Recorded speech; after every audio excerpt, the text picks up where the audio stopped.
Bien-aimés dans les Seigneurs, Shalom, Ezanga évangéliste Vatandiku, Nazan et représenté émission Abissio ya crie le bonheur. Et bien aimé par la grâce de Dieu, le intitulé de la thème est important pour Moutia Makasi Otobengi divorce. Mais on ne peut pas commencer à colober la divorce sur le mariage. Mariage, c'est l'institution divine. Et Dieu a dit l'homme quittera son père et sa mère, s'attachera à sa femme et les deux deviendront une seule chair. Bien aimé, pensez en Nzambe Zaki Batoba Balana, pensez en Nzambe Zaki Batoba Zalesika Moko, Pebasa Libota. Mais sur tel na Genèse chapitre 2, à partir du verset 25, au Baniko Kita, Nzambe a expliqué que moi, c'est un mobile Basalamène de la montée.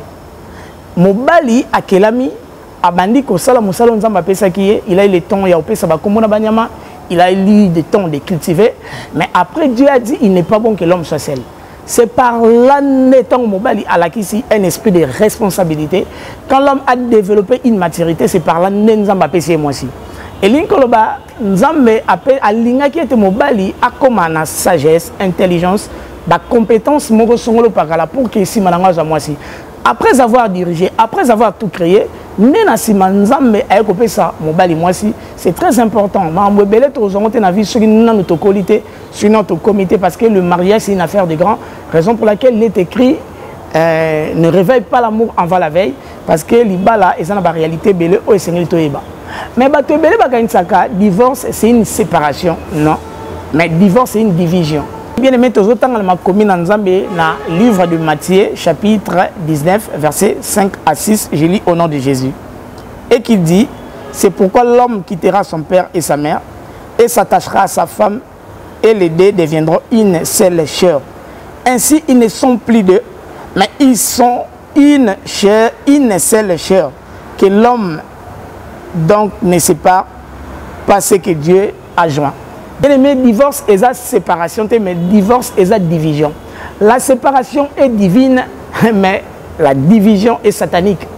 Parce que quand la Bible nous dit l'homme quittera son père et sa mère, ça prouve suffisamment que l'homme se sépare de son père et sa mère. C'est Dieu qui a prouvé cette séparation. C'est-à-dire que Seigneur Moubali atika babotinaye peut agene s'attacher na moi sinaye. Il y a la séparation biblique, mais la division est satanique. On ne sépare des choses qui étaient collées ou serrées. Et ça, il y a tout un endroit séparé, mais c'est ça qu'on appelle la division. Il y a la Bible, baza soumis balete, mais ba commis un. Il y a un erreur moko ba yemito pe batebele basala, balobi 1 plus 1 égale 1. Non, la Bible n'est pas dit 1 plus 1. L'homme c'est une partie et la femme c'est une partie, ne basala 1. Parce que la femme a été retirée de l'homme. C'est-à-dire une partie de l'homme ne basala moi si, il y a moins au monde a été éteigné, n'a été ni sali 1. Et ça aura 1 plus 1 dans le mariage, et ça aura une partie, ne sali 1. Et la Bible nous dit l'homme quittera son père, il s'attachera à sa femme, les deux deviendront une seule chair. Et par la pensée de Dieu, il a dit encore à l'objet que personne ne sépare ce que Dieu a uni, que personne ne sépare ce que Dieu a joint. On a ici, moto akabola yangote. Et tant au divorce, c'est que la maka, que moi les gens n'avaient pas un zambete, mais que moi qui n'avait pas Satan. Parce que penser en zambé, ça va pas vendre ensemble. Penser en zambé, ça était bateau, bakoba yakozala, moto moko pour que va avancer. Et il a dit, c'est lui qui a dit qu'il n'est pas bon que l'homme soit seul, c'est lui le créateur de l'homme. Il y a un mot qui est moto, à tel moto qui est là, il n'est pas bon que l'homme soit seul. Dans les pensées de Dieu, ils ont quitté que moto azala. Makanisi yanzambe, ils ont quitté moto azala yemoko, ils ont quitté moto azala na kwanaye, mais l'homme devrait s'attacher à sa femme pour devenir une seule chair. Bien aimé, c'est ça la pensée de Dieu. Or, aujourd'hui, mon cause, ils ont créé divorce mini parmi des causes, ils ont polygamie. Et beaucoup de gens ont défendre la polygamie jusqu'au point que Yesu Massia aussi a polygamie, pardon polygame, que a mobali ya basebele. Non. Yesu Massia a mobali ya mwasi moko, c'est l'église. Or l'église l'église, sa femme. Parce que l'église, oh Yesu Massia reçoit, c'est ça qu'on appelle l'église corps du Christ. Mais par défaut d'explication, l'église corps du Christ est rassemblement de toutes les églises. Moi je dirais non. Parce que dans nos églises, nous avons des sorciers, dans nos églises, nous avons aussi des occultistes. Mais l'église corps du Christ, c'est ce qu'on appelle, c'est l'ensemble des vrais. C'est l'ensemble des vrais chrétiens. C'est là qu'on appelle les corps mystiques de Dieu. Donc, Yesu Masiya azangana mwasi moko aux églises akoya kozo mwasi na moko l'église corps du Christ autolobi ensemble des vrais chrétiens, ensemble des gens au babanga nzambe ne bangwana basali nzoto moko otobengi mwasi na nzambe. Bien aimé, la polygamie ce n'est pas la pensée de Dieu. La polygamie est ça pour Bibelobi, l'homme quittera son père et sa mère, il s'attachera à sa femme, il n'est seul. Il n'a pas dit que l'homme s'attachera à ses femmes. Bien aimé, la dispensation tozali, nous avons balingi mobali moko, azala peka na mwasi moko. Or, la Bible nous dit encore, c'est important, de comprendre ton divorce, c'est ça la mara. Nini, o tozo buka, tope elo nini o to sala, o to yeba sort na ngote. Le plus grand problème, dans le livre, il y a Matthieu chapitre 5, dans verset 31, il est écrit, il a été dit que celui qui répudie sa femme lui donne une lettre de divorce. Mais moi, je vous dis que celui qui répudie sa femme, sauf pour cause de l'infidélité, l'espouse a devenu adultère. Et que celui qui épouse une femme répudiée commet un adultère. Bien-aimé dans le Seigneur, la Bible nous dit, moto ce qui a boyi moi sinaï. Ah, c'est les lettres de divorce. Là, c'était Moïse. Mais Jésus a dit, alors, moto a boyi moi sinaï. Pour la raison, il y a, sauf la raison adultère, à commettre, à pousser moi ça adultère, à exposer un adultère. Et c'est lui, oh, moto a bala une femme répudiée, commet un adultère. Oh, c'est très dangereux. Pourquoi la Bible nous dit, Dieu jugera sévèrement les adultères. Nzambe a kosambisa. Or kosambisa mais pour na ba na nzambe te, Bible lobi to passer de la mort à la vie. Mais bateau ba kosambisa ma eza bateau batamboli malamu mingi te. Et or un adultère n'hériteront pas le royaume des cieux. Mais c'est pendant que la personne qui est répudiée. Alors Lucas qui est bas la moitié mususu. Maintenant que bas la moitié mususu nzambe va reconnaître le rôle d'un adultère.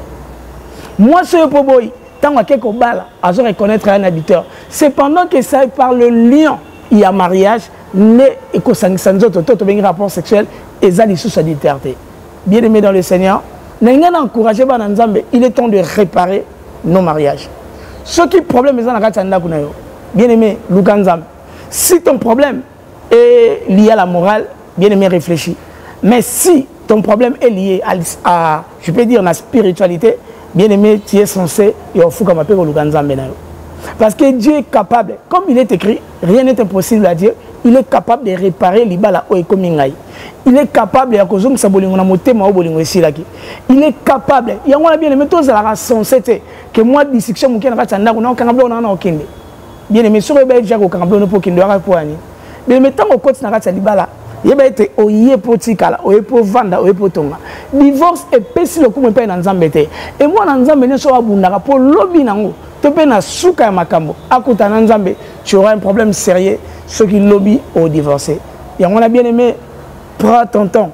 Toi qui es célibataire, komi tung sama to balamang, mais Luka okutani la moitié malam. Et ma be koleka, ba parents na biso, ba pesa ba na bango ba tolia mabe, ba lobe te moi na nga balaka mobala mutambong. Et on a pesa cause ba divorce belé, mais le ba ke moi na nga obala mobali malam. La priorité des priorités, c'est de trouver quelqu'un de bien. C'est de trouver quelqu'un de bon. Mais yozo tia mutu na kataba na biyo ke ngaba na il faut babala batombong. Nga mwana nga babala mutombong, ne sikolo ba ke nga mwana nga babala mobali ya malamu. Est-ce que mon kam teza mutu ya? Est-ce que quand bon ndeko ki mais oye ba pete ke moi na pa ya moi ça roza la pe mutombong na nga munai. Ne ki na fortifier ba na nzambe, le temps où nous sommes, ce n'est pas le temps ya ko gâcher mariage na biso.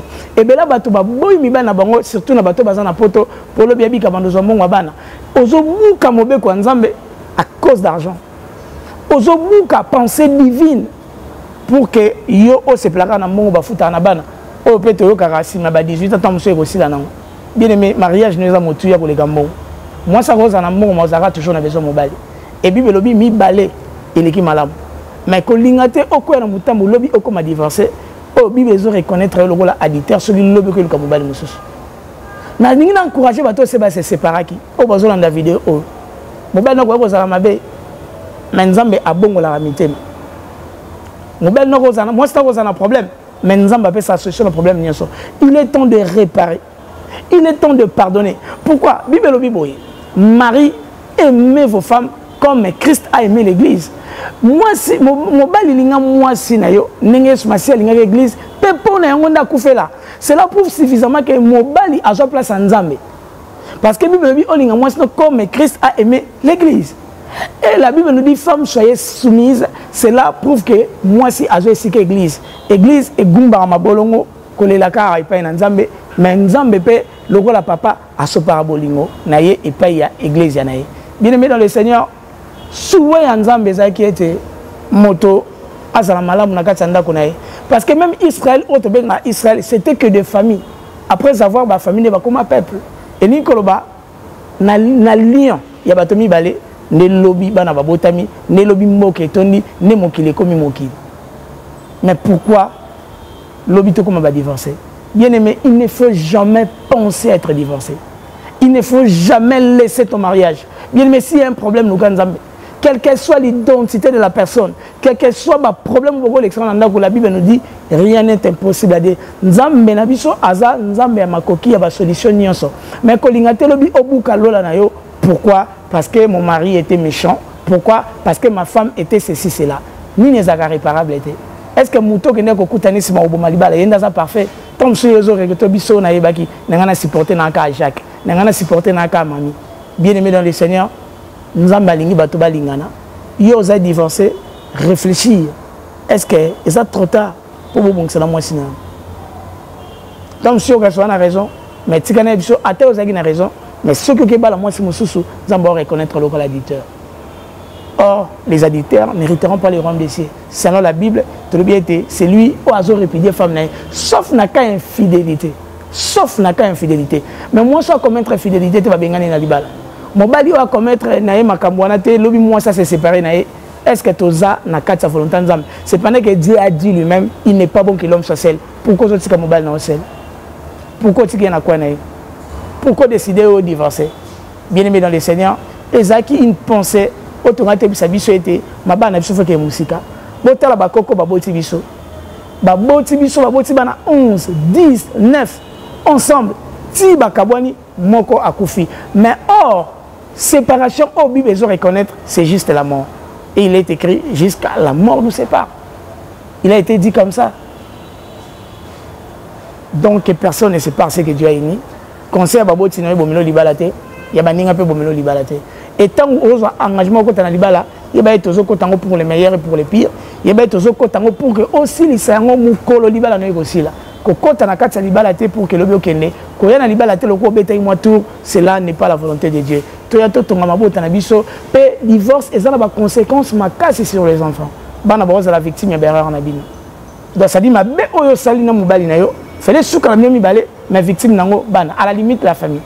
Bien-aimé dans le Seigneur, biso tozo bala lelo, te ba ete to bala pour que to tika ensemble, tozo bala pour to tonga famille ko zala soudé, famille ko zala lié na kati bolingo. Et ce qui te lingani, l'amour supporte et tout. Il est écrit l'amour supporte et tout. Si mon bel nazamabe, bolingo zanango pour nae et couvrir berreur nae, pareil aussi pour moi aussi. Que Dieu vous bénisse.